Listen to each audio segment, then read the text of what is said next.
Hello friends, radical classes में आप सभी का स्वागत है। आज हम बात करेंगे हमारे राष्ट्रीय प्रतीकों के बारे में, जैसे हमारा तिरंगा, हमारा राष्ट्रीय पक्षी मोर, राष्ट्रीय पशु बाघ, राष्ट्रीय पुष्प कमल। ठीक है, चलिए देखिए, हम सबसे पहले बात करते हैं राष्ट्रीय ध्वज के बारे में, जो है हमारा तिरंगा। तो भारतीय झंडा संहिता में इसके बारे में उल्लेखित है और साथ ही संविधान सभा में डॉक्टर राधाकृष्णन जी द्वारा तिरंगे के रंग और चक्र के बारे में कुछ वर्णन किया गया था। आइए हम जानते हैं कि उन्होंने क्या वर्णन किया था तिरंगा के बारे में। ये हैं हमारे डॉक्टर सर्वपल्ली राधाकृष्णन जी। ठीक है, तो इन्होंने बोला था कि भगवा या केसरिया रंग त्याग या निस्वार्थ भावना का प्रतीक होता है। सफ़ेद रंग सच्चाई के पथ पर चलने और अच्छे आचरण की प्रेरणा देता है। हरा रंग मिट्टी और वनस्पति के साथ हमारे संबंध को दर्शाता है। साथ ही इन्होंने बताया कि जो सफ़ेद पट्टी में बीच में नीला चक्र है वो अशोक चक्र धर्म के राज का प्रतीक है, जड़ता व प्राणहीनता का प्रतीक है। साथ ही चक्र शांतिपूर्ण परिवर्तन की गतिशीलता का प्रतीक है। ठीक है, ये हमारे तिरंगे के बारे में वर्णन किया था संविधान सभा में डॉक्टर सर्वपल्ली राधाकृष्णन जी ने। ठीक है, अब हम अपने भारतीय झंडे यानी तिरंगे के बारे में जानते हैं। ये है हमारा प्यारा तिरंगा। ठीक है, तो तिरंगे की लंबाई और चौड़ाई का अनुपात 3:2 है, बहुत इंपॉर्टेंट चीज़ है। साथ ही इसका केसरिया रंग साहस का प्रदर्शन करता है। श्वेत रंग यानी सफ़ेद रंग जो इसके बीच में है वो शांति और सच्चाई का प्रदर्शन करता है। और जो सबसे नीचे आप ये देख रहे हो हरी पट्टी है, ये उर्वरता तथा समृद्धि का प्रदर्शन करती है। इसके साथ ही सफ़ेद पट्टी में बीच में ये नीला चक्र है जिसके अंदर 24 तिल्लियाँ हैं, ये न्याय का प्रतीक है। ठीक है, ये चक्र जो है वो न्याय का प्रतीक है। और ये कहाँ से लिया गया है? ये सारनाथ स्थित अशोक स्तंभ से लिया गया है।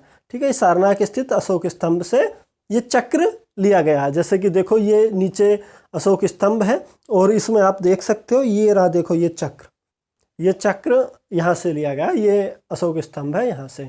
ठीक है, साथ ही मैं आपको बता दूं कि पिंगाली वेकेन्या द्वारा तिरंगे को तैयार किया गया था। ठीक है, बहुत इंपॉर्टेंट है। साथ ही संविधान सभा द्वारा 22 जुलाई 1947 को हमारा तिरंगा भारतीय झंडा अपनाया गया था। ठीक है, बहुत इंपॉर्टेंट चीज़ें हैं याद करने के लिए। आगे चलते हैं। देखिए, छोटे बच्चे तिरंगे को लेकर के भाग रहे हैं। इस पिक्चर में कितनी अच्छी पिक्चर है ये। और इसमें ऊपर लिखा हुआ है कि तिरंगे के इतिहास में क्यों महत्वपूर्ण है 26 जनवरी 2002। 26 जनवरी 2002 वाकई ही बहुत ज़्यादा महत्वपूर्ण है। क्यों? क्योंकि इस दिन यानी 26 जनवरी 2002 से राष्ट्रीय झंडा हमें अपने घरों पे फहराने का अधिकार मिल गया था। इस दिन हमें ये हमारा मौलिक अधिकार बन गया था कि हम अपने घरों पर अपना झंडा, अपना तिरंगा फहरा सकते हैं। ठीक है, ये अनुच्छेद 19(1)(a) या 19(1) के अंतर्गत हमारा मौलिक अधिकार है 26 जनवरी 2002 के बाद कि हम अपने भवनों के ऊपर, अपने घरों के ऊपर झंडा फहरा सकते हैं। ऐसा नहीं कि उससे पहले हम नहीं फहरा सकते थे। उससे पहले हम 26 जनवरी 15 अगस्त पे हम फहरा सकते थे, लेकिन अब हम किसी भी दिन फहरा सकते हैं। ठीक है, साथ ही साथ रात में झंडा फहराने का जो अधिकार की बात है, हम सिर्फ सूर्य निकलने से सूर्यास्त होने तक के बीच में झंडा फहरा सकते हैं। इसी पे अभी सुप्रीम कोर्ट का निर्णय आना बाकी है कि रात को झंडा फहराने के ऊपर लेकर के। ठीक है, आगे बात करते हैं हम। देखिए, भारत का राज चिन्ह, ठीक है, ये सारनाथ स्थित अशोक स्तंभ की अनुकृति है, जो मैं अभी आपको दिखाऊंगा। देखिए, मैं आपको दिखाता हूँ क्या है। देखो, ये है हमारा, ये वाला, ये है हमारा, ठीक है, राज चिन्ह। चलिए, तो ये अशोक के स्तंभ की अनुकृति अभी मैंने आपको दिखाया और अशोक का स्तंभ भी मैंने आपको अभी दिखाया था। ठीक है। इस पर नीचे देवनागरी लिपि में सत्यमेव जयते लिखा गया है, सत्यमेव जयते लिखा हुआ है हमारे राज्य चिन्ह के नीचे, ध्यान रखना। ये मुंडकोपनिषद से लिया गया है और राज्य चिन्ह को 26 जनवरी 1950 को अपनाया था। साथ ही हम बात करते हैं राष्ट्रगान के बारे में। तो हमारा राष्ट्रगान जन गण मन, जिसकी गायन अवधि 52 सेकंड है, ठीक है। और पहली बार इसे 27 दिसंबर 1911 को कांग्रेस के कलकत्ता अधिवेशन में गाया गया था, ठीक है। 27 दिसंबर 1911 को कलकत्ता के अधिवेशन में सबसे पहली बार राष्ट्रगान गाया गया था और 24 जनवरी 1950 को संविधान सभा ने इसे अंगीकार किया या अपनाया। और ये रविंद्रनाथ टैगोर जी द्वारा रचित गीतांजलि बुक है जो रविंद्रनाथ टैगोर जी ने लिखी थी, उससे लिया गया है, ठीक है। देखो ये हमारा राष्ट्रगान है, आप इसे पढ़ सकते हैं आराम से, ठीक है। और ये हमारा राज्य चिन्ह है, इस पे नीचे देखो सत्यमेव जयते लिखा हुआ है और ये सिंह के मुंह जो अशोक स्तंभ से लिए गए हैं, देखो वो नीचे चक्र भी ये रहा, ठीक है। आगे चलते हैं, हम बात करते हैं अपने राष्ट्रीय गीत वंदे मातरम की, जो बंकिम चंद्र चटर्जी द्वारा लिखा गया है। यह इन्होंने अपने उपन्यास आनंद मठ में लिखा था, ठीक है। और राष्ट्रीय गीत सबसे पहले 1986 के कांग्रेस अधिवेशन में गाया गया था और इसे भी संविधान सभा द्वारा 24 जनवरी 1950 को अपनाया गया था, ठीक है। ये आप आराम से वीडियो को पोस्ट करके वंदे मातरम यानी राष्ट्रीय गीत को पढ़ सकते हैं, ठीक है। आगे चलते हैं, हम बात करते हैं अपने राष्ट्रीय कैलेंडर की। हमारा जो राष्ट्रीय कैलेंडर है ये शक संवत पर आधारित है, ठीक है। और ये जो स्टार्ट होता है, ये इसका यानी प्रथम माह जो होता है वो चैत्र और लास्ट मंथ अंतिम महीना जो होता है वो फागुन होता है और पहला चैत्र होता है।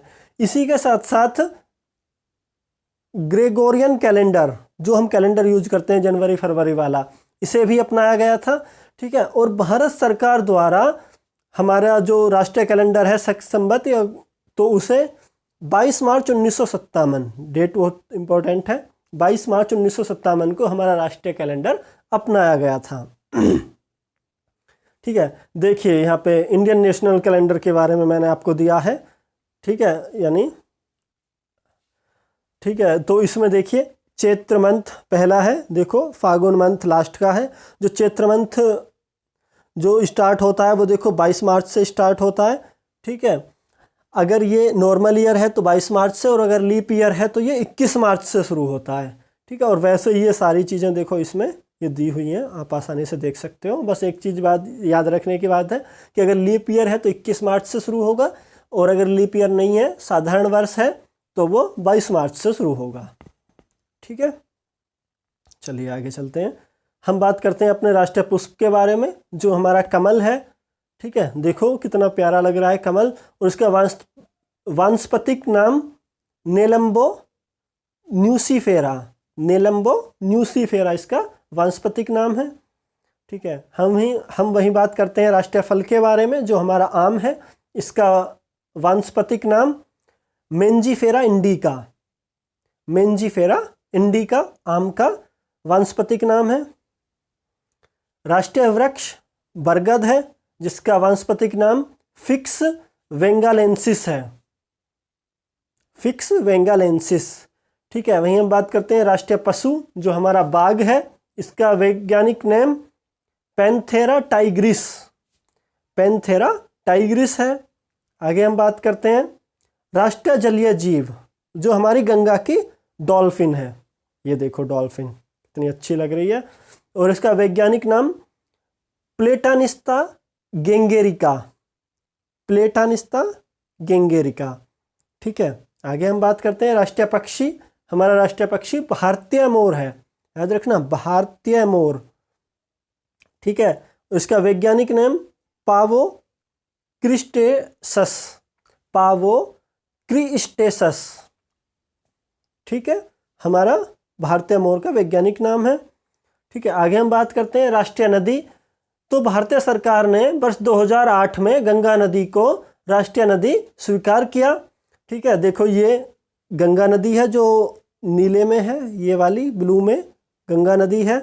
और ये जो है ये हमारी यमुना नदी है जो गंगोत्री से निकलती है और नीचे कलकत्ता की तरफ जाती है।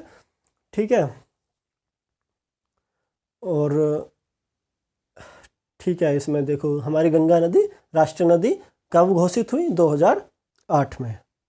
ठीक है, आगे हम बात करते हैं राष्ट्रीय दिवस। हमारे राष्ट्रीय दिवस कौन कौन से हैं? हमारे 3 राष्ट्रीय दिवस हैं। सबसे पहला स्वाधीनता दिवस जो 15 अगस्त को मनाया जाता है, गणतंत्रता दिवस 26 जनवरी और गांधी जयंती 2 अक्टूबर को। ये हमारे 3 राष्ट्रीय दिवस हैं। देखो ये महात्मा गांधी जी हैं। ठीक है, तो बहुत बहुत धन्यवाद आपका वीडियो को सुनने के लिए, देखने के लिए। साथ ही मैं आपसे एक विनती करता हूँ कि चैनल को सब्सक्राइब जरूर कीजिए। ठीक है, रेडिकल क्लासेस चैनल को सब्सक्राइब जरूर कीजिए। बहुत बहुत धन्यवाद। नमस्कार।